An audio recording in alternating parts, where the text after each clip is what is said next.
Este vídeo é uma homenagem ao meu pai. Meu pai é uma pessoa admirável, pai de 7 filhos, dos quais eu sou uma das orgulhosas filhas. E as qualidades são tantas que até parece que na hora que Deus foi distribuir essas qualidades, ele estava o primeiro da fila e recebeu a maior parte e deixou um pouquinho só para os outros. Meu pai não era um pai comum. Ele era nada de ficar paparicando, dando abracinho, consolando. Pelo contrário, ele era um pai exigente que estava, apesar de nos elogiar, sempre querendo que nós produzíssemos um pouco mais além daquilo que estávamos fazendo para extrair de nós as melhores e mais importantes qualidades. Para mim, isso sempre funcionou como um desafio para me esforçar um pouquinho mais. Mas eu, como filha e como aluna, gostaria de ressaltar as seguintes qualidades que para mim foram muito especiais que meu pai me trouxe. Em primeiro lugar, a qualidade de professor. Para mim, pai e professor foram indissociáveis. Não somente eu fui filha, como também aluna na escola dominical, quando ele conseguia inserir tantos dados científicos comprovando suas teorias sobre Jesus, sobre o Evangelho, sobre o Velho Testamento, como também ele foi meu professor de genética quando eu estava cursando a Faculdade de Medicina na USP de Ribeirão Preto. Ele era um professor simplesmente 24 horas por dia, incansável. Estar com ele significava estar aprendendo. Estar com ele era saber que aquela plantinha tinha aquele nome, aquele bichinho tinha esse comportamento, atuava dessa forma, saía à noite, saía de manhã, picava isso, gostava mais daquilo. Ou seja, ele estava sempre procurando nos interessar sobre as questões da biologia, sobre a fauna e sobre a ciência de uma forma geral. Mas os ensinos não paravam na sala de aula. Eles continuavam quando nós estávamos nas refeições, quando íamos visitar o seu laboratório, quando íamos fazer as excursões e expedições que ele periodicamente organizava para a coleta de material científico. Eu simplesmente adorava participar dessas excursões científicas, onde nos embrenhávamos no mato com mateiros, com a sua equipe de cientistas, que recebíamos todas as instruções antes de iniciar a caminhada, que tinha que ter um mateiro, que ia na frente, que cada um tinha que fazer sua fila indiana, que tinha que estar sempre olhando o indivíduo que estava à frente e atrás, para sempre estar atento se alguma coisa inusitada acontecesse e colocasse em risco a vida daqueles indivíduos. E também tínhamos que estar muito atentos para não colocar a mão em qualquer parte da árvore, de pedras, de chão, das coisas da floresta, porque elas podiam conter animais peçonhentos mimetizados com a floresta. Então, foi um aprendizado muito rico, que tenho certeza que nenhum dos meus colegas dispôs de um professor 24 horas para eles, para os orientar durante a vida, principalmente nesse setor da área racional e científica. As aulas de genética da Faculdade de Medicina, na época em que meu pai foi meu professor, eram realmente fantásticas e inspiradoras. Os alunos se sentiam inspirados a estudarem mais, a se aperfeiçoarem mais, serem melhores alunos, melhores médicos no futuro, porque estavam ali diante de um exemplo vivo, profundamente coerente com tudo que ele fazia e dizia. Quando eu fui aluna de meu pai nas aulas de genética, aconteceu um episódio realmente hilário, que eu sempre me recordo e que meus colegas não me deixam esquecer. Ele estava ensinando como é que se fazia a contagem dos sinais das mãos que indicavam que o indivíduo era portador da síndrome de Down. Então, acima de uma certa contagem, em torno de 21, o indivíduo podia ser caracterizado com quase que 100% de certeza que era um Down. E então, como exemplo prático, objetivo, cada um tinha que fazer a contagem dos seus pontos nas suas próprias mãos. E qual não foi a minha surpresa que justamente o maior de todos os pontos, que era o sinal da prega mongólica, eu tinha perfeitamente desenhada na minha mão. E contei os meus 7 pontos, para desespero do meu pai, que não acreditou que eu tivesse a prega mongólica e exigiu vê-la. Eu nunca me esqueço da sua cara de decepção. Oh, minha filha tem a prega mongólica. E foi uma acusação na classe muito grande, porque a filha do professor de genética tinha o sinal que dava justamente a maior contagem. Isso eu e mais um japonês. Para minha felicidade, eu japonesa não era, porque aquele indivíduo sempre ficou uma dúvida, né? Será que ele era realmente um japonês ou era um mongol disfarçado de japonês? Mas todas as vezes que eu encontro meus amigos de turma, eles me recordam desse episódio. Lembra na aula de genética? Sim, eu me lembro. Vocês não deixam que eu esqueça. Meu pai tinha um costume, que fazia parte desse hábito de ser professor 24 horas, de programar as nossas férias maiores escolares do final de ano, justamente na ocasião que ele destinava para coletar material científico nas regiões inóspitas do Brasil, tipo cerrados, floresta amazônica, floresta que ia ser inundada no projeto de Itaipu. E por isso, muitas vezes, nós o acompanhamos nessas expedições, não sozinhos, junto com toda a equipe de cientistas que participavam do projeto. Nós colocávamos os 7 filhos, mais papai e mamãe, mas sempre algum agregado dos cientistas na nossa Kombi, e lá íamos nós. Como nós dissemos, a gente sempre tinha que estar acompanhado de um guia experiente que ia na frente, a gente acompanhava, tinha todas as instruções como proceder, caso tivéssemos algum acidente, tínhamos que estar sempre olhando na frente e atrás para se tudo estar como deveria. E uma característica do papai é que ele sempre tinha a linguagem adequada para aquele pessoal de roça, para aqueles caboclos que estavam nos ajudando nessas missões científicas. E ele conseguia a colaboração de todas as pessoas. Tem um episódio interessante que aconteceu numa expedição ao Maranhão, onde ele estava acompanhado de vários dos cientistas, gente mais jovem, gente de meia idade, mas nem todos o conheciam na forma com que ele trabalhava com esses caboclos. E chegou a noite, acenderam uma fogueira, os caboclos ficaram de um lado, os cientistas do outro, e nisso papai percebeu uma movimentação estranha ali junto com os caboclos e um dos cientistas que estavam na expedição.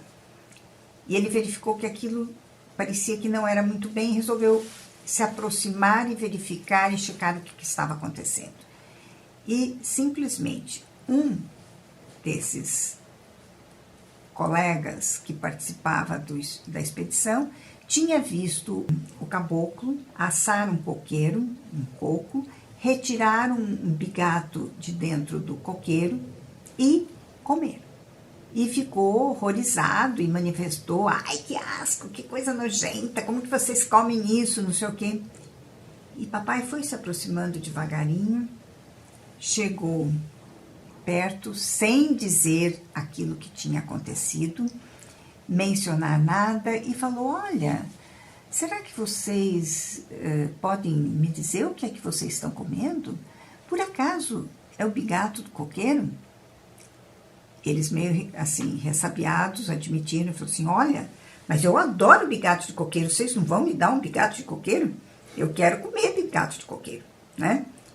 E eles então deram, esperando a reação, e lá foi papai comer os bigatos de coqueiro, para que justamente eles sentissem que não havia uma diferença entre o professor, o chefe da expedição e eles, que ele era um ser igual, que admirava seus costumes, que estava ali compartilhando esse momento com eles e dessa forma quebrou o gelo que certamente teria se formado se a reação que permanecesse fosse apenas daquele indivíduo que estava começando. Uma grande lição para esse cientista e também um sucesso para aquela expedição que foi muito bem sucedida, como muitas outras coisas que papai fazia. Agora me recordo que sempre quando nós saíamos nessas expedições, uma vez sentados no carro, todo mundo recebia o aviso todas as vezes. Lembre-se, daqui para frente, ninguém vai mencionar que é paulista. Tirando o estado de São Paulo, o resto do Brasil odeia paulista. E eu não quero que vocês me prejudiquem na minha missão. Então, esqueçam que são paulistas, esqueçam que vocês vão falar, porque lá em São Paulo é melhor. Esqueçam de falar todas as coisas referentes ao nosso local, porque isso só vai me criar dificuldades. E eu preciso de facilidade para me comunicar com essas pessoas.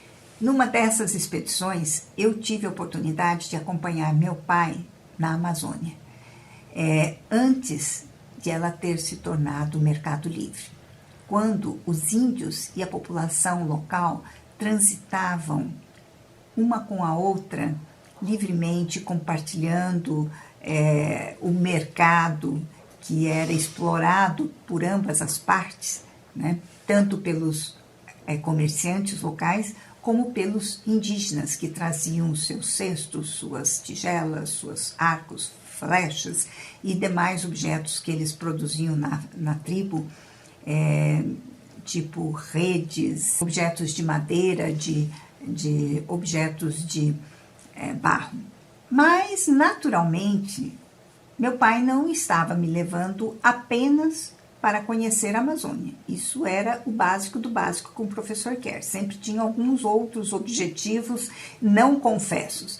Então, ele dava um jeitinho de me arrumar algum serviço, alguma coisa para fazer e que me incluísse dentro da equipe de trabalho. Então, nessa oportunidade, eu tive a missão de fazer alguns desenhos das plantas e dos animais, dos insetos que tínhamos que analisar dentro daquele material que foi coletado. Pensando bem hoje, talvez aquilo nem fosse realmente necessário, porque eles tinham um desenhista maravilhoso, parte da equipe, o Camargo, que desenhava milhões de vezes melhor do que eu e, portanto, não havia necessidade de minhas qualidades artísticas. Mas eu acredito que essa era uma forma que ele encontrava de nos incluir dentro da equipe para que a gente não se sentisse apenas um corpo estranho. É bem típico isso do meu pai. Falar das qualidades científicas do meu pai seria chover no molhado. Entretanto, existe uma das obras da sua realização, que é a fundação da FAPESP, é considerada hoje a instituição de fomento à pesquisa mais independente do mundo. Sem dúvida, representou uma mudança radical na qualidade científica de nosso país, de norte a sul. Tal a importância dessa agência na vida dos cientistas desde a época que ela foi fundada. E eu me recordo de muitas vezes estar almoçando com ele e ele falava assim, às vezes até baixinho consigo próprio, eu vou criar a agência de pesquisa que nenhum político safado vai conseguir colocar a mão. E ele estava matutando, e conseguiu fazer o que ele queria. Ele reuniu uma equipe de advogados maravilhosos, entre os mais proeminentes de São Paulo. Conseguiu, para isso, o apoio do então governador Carvalho Pinto. E ele baseou o sucesso da FAPESP em 3 máximas importantíssimas.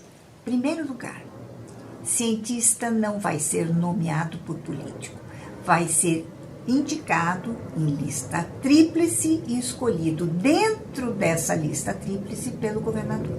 Segundo ponto, a dotação de verba para a agência não pode depender dos políticos. Ela tem que ser um percentual da arrecadação do Estado que vai estar fixado e estabelecido na Constituição do Estado de São Paulo.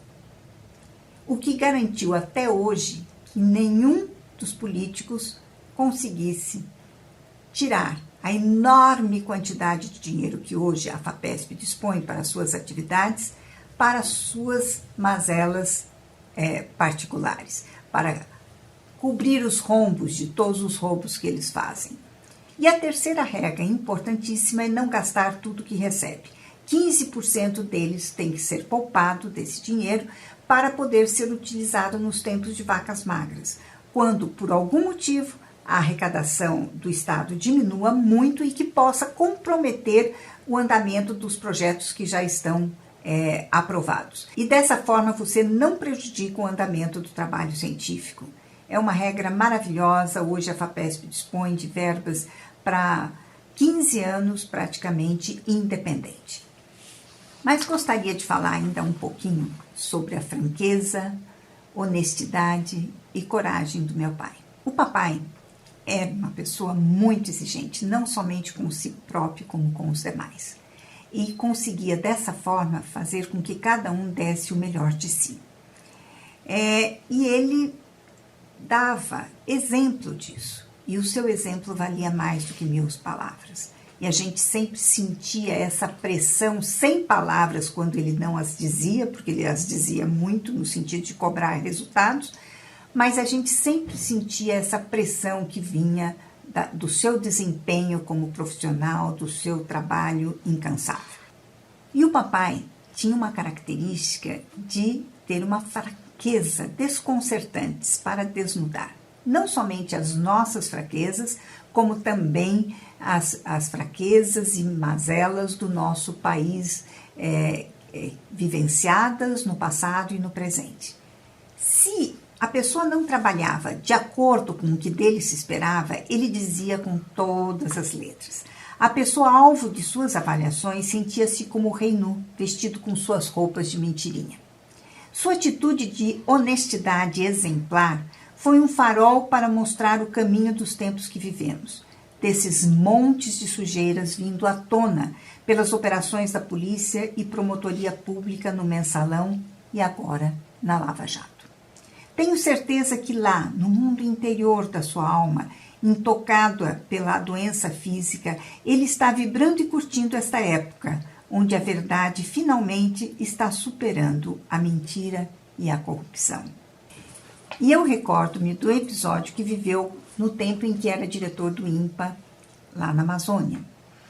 E recebeu a visita de um coronel da alfândega, na época em que Manaus já era Porto Livre, que veio propor-lhe um negócio escuso, nitidamente vantajoso do ponto de vista material, mas desvantajoso do ponto de vista moral e ético. E, no meio da conversa, papai simplesmente pegou no telefone, começou a discar. E o coronel, surpreso e desconfiado: professor, para quem que o senhor está ligando? Para a polícia, porque o senhor está tentando me corromper. O senhor está me propondo um negócio escuso.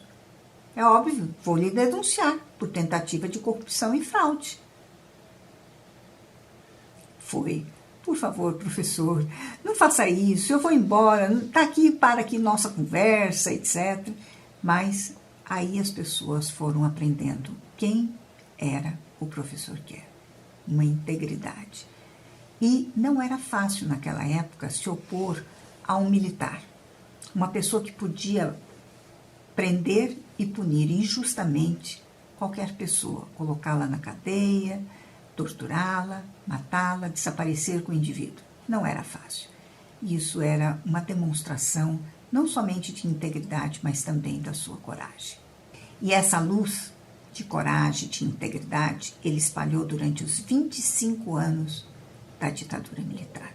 Nunca abaixou a crista para os milicos. E ai dos alunos ou assistentes que utilizassem de forma inadequada os equipamentos do laboratório.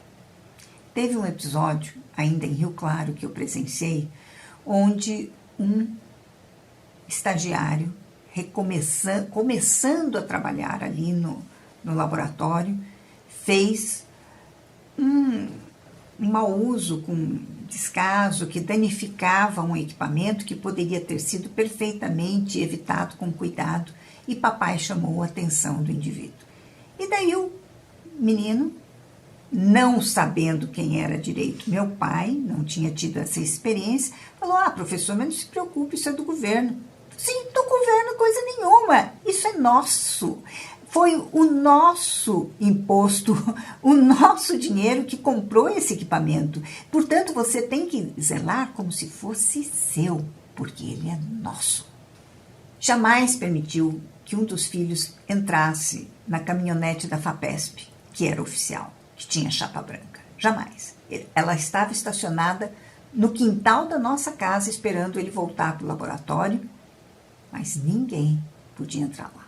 Somente quem era assistente do laboratório de genética ou que estivesse a trabalho do laboratório de genética. Ninguém mais. Ao longo da vida, ele recebeu muitas verbas de organismos nacionais e internacionais, tipo BID, Fundação Rockefeller, entre outras, para montar os seus laboratórios, seus projetos de pesquisa. E uma coisa interessantíssima, eu presenciei 3 mudanças do laboratório do meu pai. E todas as vezes, o equipamento que ele tinha adquirido, com verbas dadas pessoalmente para ele deixava todinha no laboratório do qual ele estava saindo. E dizia: eu tenho condições de, onde eu for montar um laboratório melhor e mais moderno, mas se eu desequipar este laboratório, as pesquisas ficarão inconclusas e os pesquisadores terão muita dificuldade de prosseguir suas atividades. Então, ele doava, sabendo que estava fazendo não somente o melhor para si, mas principalmente para os outros, e eles se sentiam muito gratos por isso. A justiça é uma das características mais importantes do papai. Não somente para nós. A gente sempre sabe onde fica a justiça que é para nós, mas ele sabia principalmente onde ficava a justiça para o outro. Tem muitos episódios onde ele defendeu operários, onde ele defendeu pessoas simples do povo, onde ele defendeu agricultores lá na região de Piracicaba. Mas de todos os episódios de justiça que eu assisti e presenciei vivendo com o papai, eu guardo como símbolo da sua integridade e correção como atuou ao receber o espólio dos seus pais. Meu pai e minha tia Dilza eram os únicos filhos dos meus avós, Américo e Babi, Bárbara. E, entretanto, a minha avó Bárbara tinha tido um irmão que nasceu muito prematuro e todos acreditavam que ele ia morrer em poucos minutos. Entretanto, a criança continuava e teimava em respirar. A criança sobreviveu e minha avó a adotou como se fosse um filho, mas um filho emocional sem estar passado no papel. Ele continuou sendo o irmão dela. Muito mais jovem, obviamente. E a criança ficou com algumas sequelas motoras, mas ela conseguiu que o Davi, esse foi seu nome, estudasse e tornasse-se um funcionário exemplar de secretário na Fiesp. Ele exerceu esse cargo durante toda a vida e teve seu reconhecimento por ele. Conseguiu ser um adulto produtivo com todo o amor, carinho e dedicação que vovó e vovô dedicaram a ele. Quando meus avós faleceram, ele não tinha direito a nada, absolutamente nada, porque ele não era filho legítimo. Ele era irmão. Então meu pai chamou minha tia Dilsa e falou para ela: Dilsa, você divide a herança dos nossos pais como você achar justo.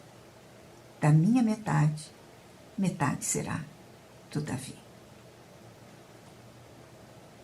Eu tenho certeza que meus pais gostariam que ele recebesse uma parte da herança. Essa, quando é a justiça que mexe com o bolso, é uma das mais difíceis de serem exercidas. E ele exerceu. E se alguém falasse, a Dilsa não está fazendo a repartição como deveria, ele imediatamente retrucava: eu não vou discutir sobre o espólio dos meus pais. Mas a última característica que eu gostaria de ressaltar é o seu amor ao trabalho, sua dedicação ao trabalho. E tinham duas frases emblemáticas que resumem tudo como o papai fazia e sentia. Primeiro, vocês têm esta vida para trabalhar e a eternidade toda para descansar. Dizendo com isso que nós tínhamos que trabalhar e trabalhar muito para fazermos jus a essa graça divina que é a vida, o presente de Deus, de podermos estar aqui vivenciando todas essas experiências maravilhosas. Com essa frase, ele conseguia pressionar todos os estagiários e assistentes a trabalharem de segunda a segunda. E ai daquele que se recusasse a fazer isso, ele era meio que colocado de escanteio e acabava se retirando do laboratório. Lá só dava certo quem trabalhava e trabalhava muito. E era uma forma também de fazer pressão sobre nós, os filhos, para que estudássemos muito, produzíssemos muito e nunca nos sentíssemos plenamente, assim, fazendo tudo que era necessário. Ele sempre achava que a gente podia fazer um pouquinho mais, porque afinal nós temos esta vida para trabalhar e a eternidade para descansar. Descansa depois, né? E finalmente, a última frase emblemática de papai é a seguinte: admira-me que me paguem para fazer aquilo que eu pagaria para me deixarem fazer. Essa é uma frase que demonstra perfeitamente com que alegria ele exercia o seu trabalho. As suas gargalhadas podiam ser ouvidas de longe quando íamos no congresso da SBPC, eu e Florce com 9, 10 anos, e tínhamos que assistir junto com ele todos aqueles debates intermináveis na sala de genética, e um deles, até hoje eu me recordo, foi sobre um debate entre o lamarquismo e o evolucionismo, onde papai defendia o evolucionismo e um professor meio retrógrado da Exalc defendia o lamarquismo. E obviamente que papai venceu esse debate com todos os louros e nós duas nos sentimos suas orgulhosas filhas de ter um pai com cabeça tão boa e brilhante para encontrar os pensamentos e as defesas corretas para os argumentos da ciência que hoje é mais unanimemente aceita, a teoria da evolução. Muitas coisas mais eu poderia dizer sobre meu pai, meu tipo inesquecível. E os fatos mencionados dão uma ideia da personalidade marcante dele, parte da história do nosso país e da nossa família, com certeza. Com muito amor, papai.